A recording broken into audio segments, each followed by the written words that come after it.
Okay, so the next thing we're going to talk about is this whole inductive effects. And inductive effects are going to be based upon electronegativity. The basic gist is that electronegative atoms, they're going to withdraw, electronegative atoms are going to withdraw electron density, and that can stabilize negative charge, or you could have groups that donate electron density, and that can destabilize negative charge or electron pairs. So inductive effects are going to be based upon electronegativity, and they become far less effective as you increase the distance. So if you have it 2 or 3 atoms away compared to 1 atom away, the strength of the inductive effect is going to be different. So the first scenario we have is inductively electron withdrawing. What these do is they stabilize the negative charge. You would see that maybe on the A-. Okay, and if you stabilize the conjugate base, the net result is you're going to lower your pKa. Okay, stabilize the conjugate base, stronger acid. The other thing they can do is they can make the electron pairs less available to get protonated. So what that's going to do is it's going to raise your pKb for your given base. Okay, so the general gist is stronger acids tend to result when you have electron withdrawing. What you want to primarily look for to see if something's electron withdrawing inductively is look for electronegative atoms. So like fluorine, oxygen, nitrogen, chlorine, bromine, iodine, all your electronegative atoms, those are going to be inductively electron withdrawing. Second case is where the groups are electron donating, and that has the opposite effect. It's going to destabilize your negative charge. What's going to happen is your pKa is going to go up. You're going to have a weaker acid because the base is not going to be as stable. It also makes electron pairs more available, so that lowers the pKb. Okay, primary things that you want to look for: alkyl groups, very important, and CO-. Okay, now let's take a look at an example and diagram the electron withdrawing that's going on via induction. So we're going to start off with benzoic acid. Starting pKa is going to be 4.2. Okay, starting pKa is 4.2, and the proton we're looking at is this one on the carboxyl group. When you place a hydroxide atom or a hydroxide group at the meta position, this oxygen, you should think it's pretty electronegative. So you should think, if you're going to inductively electron withdraw, that would stabilize a resulting negative charge that happens on the carboxyl group. Okay, and that's actually what happens. Okay, you're going to see that the pKa does in fact go down.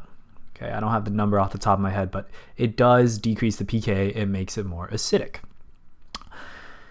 However, at the para position, oxygen is still electronegative.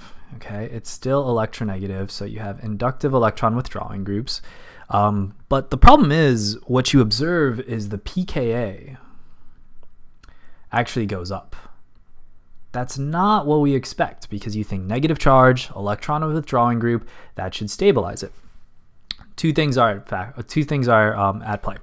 One is the meta versus para. When you're dealing with a para electron withdrawing group, the inductive effect is going to be minimalized. Okay, it's going to be smaller than if it were meta, because we said less effective as you increase the distance. Okay, the more important thing, however, that you really want to consider is you actually have not just induction, but you have resonance donation.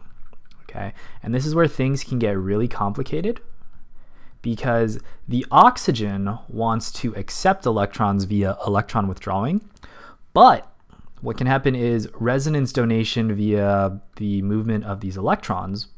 What that's going to do is it's going to place some negative charge right next to the negative charged carboxyl group. Okay, in the para position. So what happens is this resonance thing is more important.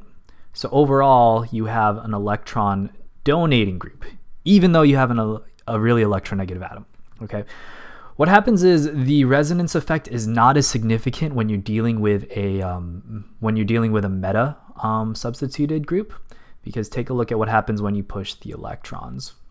The negative charge is not directly on the carbon that's attached to the carboxyl group. Okay, so here with the meta position, the electron withdrawing via induction is actually going to be stronger. All right, the way I remember this is if it's in the meta position, electron withdrawing via induction, closer, so it's going to be more significant. But if you're dealing with the para substitution, the distance factor, along with the fact that the pushing of the electrons puts the negative charge right next to the COH, means that the electron donating group the electron donation via resonance is going to be more significant. Overall, OH is going to be an electron donating group in the para position, whereas it's going to be an electron withdrawing group inside the meta position. Okay, so the last thing that I want to mention is look for electronegative atoms, but the exception that you want to pay attention to, okay, is OH and OCH3, okay, or any sort of oxygen attached to an alkyl group.